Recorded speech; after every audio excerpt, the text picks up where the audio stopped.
Magandang hapon guys. Update tayo dito sa ating cucumber. Ayan. Bali, 7 harvest natin ngayon. Update lang natin. Abuno natin ng urea. Last pakain natin ay purong urea, no? Kahit papaano ay sumariwa yung mga talbos.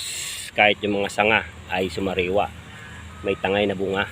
Ayan. Oh, uminto na yan. Pero nag-green ulit yung mga talbos natin, pero sa ibaba mag-yellow na talaga yung mga lumang dahon. Ayan, tapos yung bunga ay gumanda, no? Kahit pa paano ay gumalaw, nagkaroon ng pagbabago, unlike before na hinto na talaga. No? Ayan yung indikasyon na arangkada pa uli siya. Kaya lang dito sa baba talaga ay mag-yellow na yung mga lumang dahon, ano?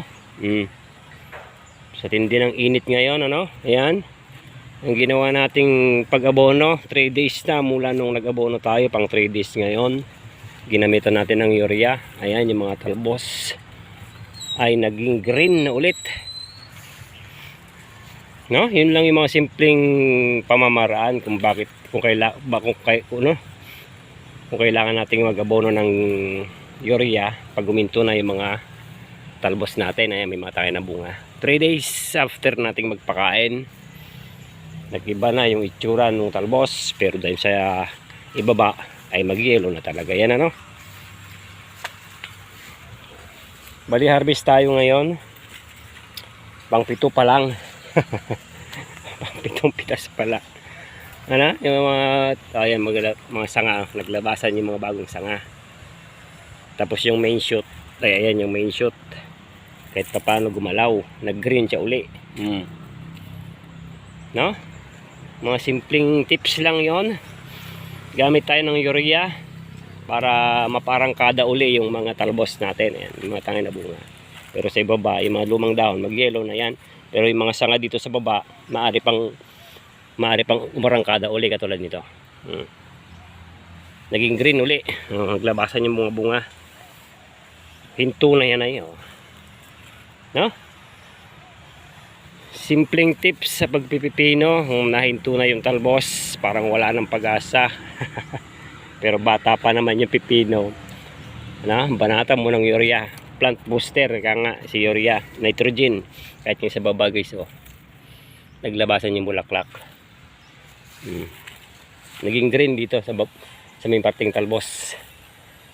7 harvest natin ngayon. Bukas application ulit tayo. Siyempre ituloy natin yung urea uli para umarangkada pa, o magdagdag tayo ng triple 14 para habang umaarangkada tong mga bagong talbos ay namumunga naman siya, no?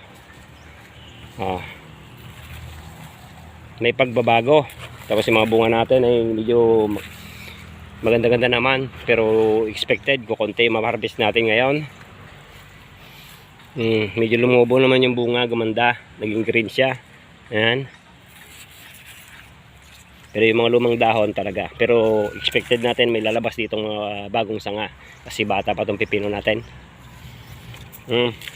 Mga bungang bago, 3 days na. Ayan, dami ng mga bagong labas na sanga.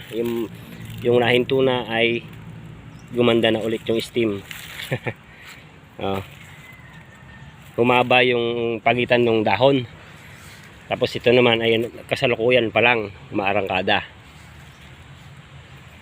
Bukas application ulit tayo. Ang gamit ulit natin ay siguro hindi natin makakuha kung baka mag urea ulit tayo o mag mix tayo ng triple 14. Maglabasan yung mga bungang maliliit, no? Like before na talaga naman ang mga talbos ay gumanda na, no? Simpleng tips lang sa pagpipino. Kung huminto na, gamit ka ng urea, purong urea lang, ano? Pampabudas kasi si urea guys, pampaganda ng talbos, pampagreen, para maging ganito ulit yung talbos. Ayan, lumasan. Naging green ulit yung mga talbos natin, gumalaw kahit papaano, ano? Unlike before dito, ito medyo talagang nag-yellow na yan, pero ayan yung bagong talbos niya ay naging green. Lalabas dyan yung bulaklak at saka bunga. Oh, tulog na pero nagising natin, ano. Yan yung update natin dito sa ating cucumber. Bukas application tayo, pang 7 harvest namin ngayon. Ito naman yung bago nating pipino. Hindi ko alam kung ilang age na to. Ay nako, bagong tanim. Hindi ko na makon yung edad. Yan ay tsura, pero wala pang trellis. Yan yung dating pipino.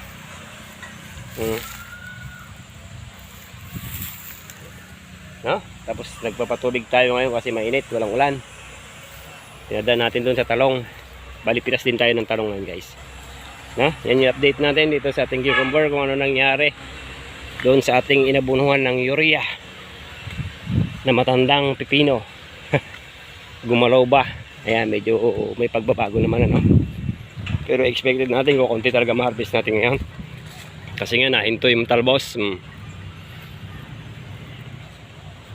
Pati yung mga sanga sa baba, ayan, nag-green.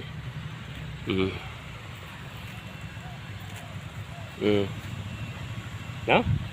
Simpleng tips lang sa pagpipipino, ano? Paano parang kadain ulit si si pipino.